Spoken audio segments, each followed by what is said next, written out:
Assalamualaikum warahmatullahi wabarakatuh. Welcome to my channel Guru Keperawatan. Nah, di sini apa itu osteoporosis? Sebelum itu, kita lihat dulu perbedaan tulang yang sehat dan osteoporosis. Osteoporosis adalah berkurangnya kepadatan tulang yang progresif, sehingga tulang menjadi rapuh dan mudah patah. Penyakit osteoporosis sering disebut sebagai silent disease karena proses kepadatan tulang berkurang secara perlahan dan berlangsung secara progresif sehingga bertahun-tahun tanpa kita sadari dan tanpa disertai adanya gejala. Nah, sekarang etiologi osteoporosis. 1. Osteoporosis pasca menopause terjadi karena kurangnya hormon estrogen yang ada pada wanita yang membantu mengatur pengangkutan kalsium ke dalam tulang. Biasanya gejala timbul pada perempuan yang berusia antara 51 sampai 75 tahun, tetapi dapat muncul lebih cepat atau lebih lambat.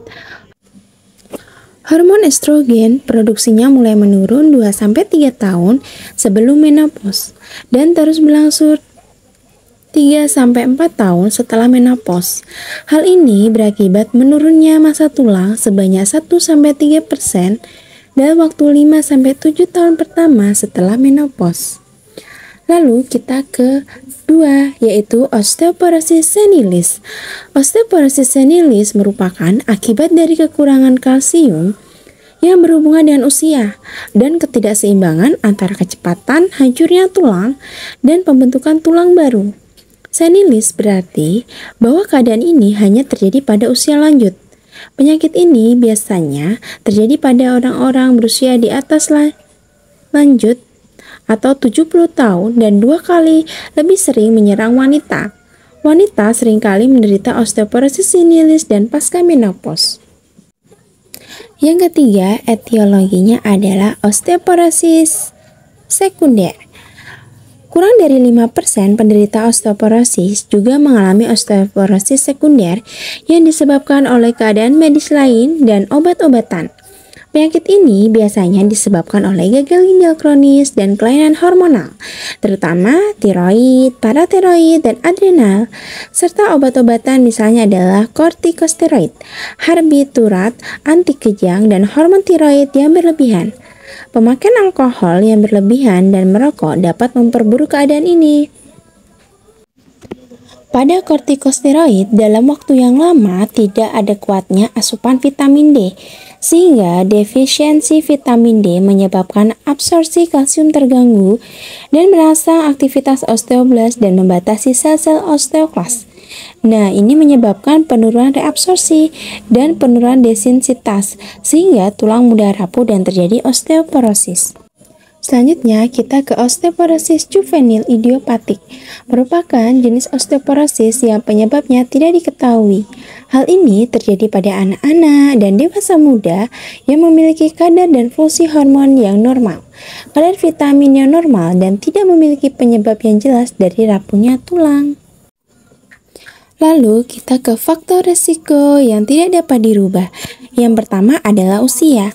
Semakin bertambahnya umur, maka akan terjadi penurunan fungsi organ, sehingga sel osteoblas akan lebih cepat mati karena adanya sel osteoklas yang menjadi aktif dan tulang tidak dapat digantikan dengan baik, menjadikan massa tulang akan terus menurun sehingga terjadi penurunan proses kalsium dan menjadi tulang rapuh. Lalu nomor 2, jenis kelamin 3 kali lipat lebih sering terjadi pada wanita. Perbedaan ini mungkin disebabkan oleh faktor hormonal atau penurunan estrogen dalam rangka tulang yang lebih kecil. 3 adalah ras. Kulit putih mempunyai resiko paling tinggi. Kenapa? Karena ras ini memiliki massa tulang yang lebih besar dan tulang akan terus semakin besar, sehingga terjadi peningkatan tekanan dan memperlambat turunnya massa tulang. Yang ketiga adalah riwayat keluarga dan keturunan. Jika memiliki riwayat keluarga yang menderita osteoporosis, diperkirakan 60-80% salah satu anggota keluarga akan lebih mudah mengalami osteoporosis, dikarenakan ukuran dan densitas tulang yang dipengaruhi genetik. Lalu selanjutnya adalah 5. Bentuk tubuh adanya kerangka tubuh yang lemah dan skoliosis vertebra. Ini menyebabkan penurunan kalsium sehingga terjadi mudah osteoporosis. Faktor risiko yang dapat dirubah, 1 adalah alkohol. Faktor risiko yang dapat dirubah, 1. Alkohol. Minuman berkafein dan beralkohol akan menyebabkan pengeluaran urin yang mengandung kalsium, sehingga toksik menghambat pembentukan tulang dan menyebabkan penyerapan tulang lebih banyak daripada pembentukan baru, sehingga terjadi penurunan massa tulang dan terjadilah osteoporosis. 2. Merokok. Merokok yang mengandung nikotin ini akan mempercepat penyerapan tulang sehingga hormon estrogen akan menurun dan terjadi peningkatan jantung dan tersumbatnya aliran darah sehingga susunan sel tidak kuat dan menyebabkan darah tersumbat sehingga terjadi sulitnya proses pembentukan tulang dan penyerapan tulang lebih banyak daripada pembentukan baru sehingga menyebabkan penurunan massa tulang dan terjadi osteoporosis. 3. BMI kurang. BMI yang kurang dikaitkan dengan kepadatan mineral tulang yang rendah karena berkurangnya jaringan lunak dan kelemahan otot. 4. Faktor kurang gizi. Kurang gizi dapat menyebabkan berat badan rendah dan tidak sehat. Jika hal ini terjadi, maka beban yang ditanggung tulang akan berkurang sehingga mudah terjadi pengeroposan tulang.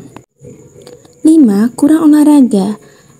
Jika kurang olahraga, maka penyerapan tulang lebih banyak daripada pembentukan baru, sehingga akan terjadi penurunan massa tulang dan terjadi osteoporosis. 6. Jatuh berulang. Jika seseorang jatuh berulang, itu akan menyebabkan tulang menjadi mudah keropos. Manifestasi klinis: 1. Postur bungkuk. 2. Menurunnya tinggi badan. 3. Sering mengalami cedera. 4. Sakit punggung. Pencegahan osteoporosis: 1. Belajar tentang osteoporosis. 2. Lakukan diet seimbang.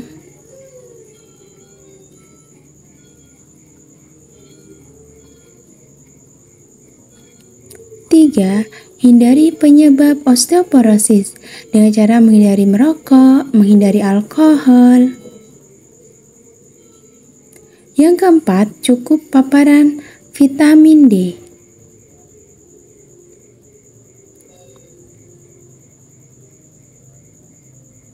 5. Konsumsi susu dan kacang-kacangan.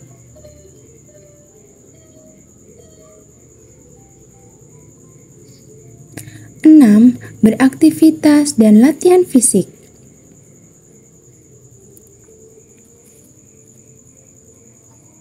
Thank you. Assalamualaikum warahmatullahi wabarakatuh. Dadah. Jangan lupa like dan subscribe. Bye.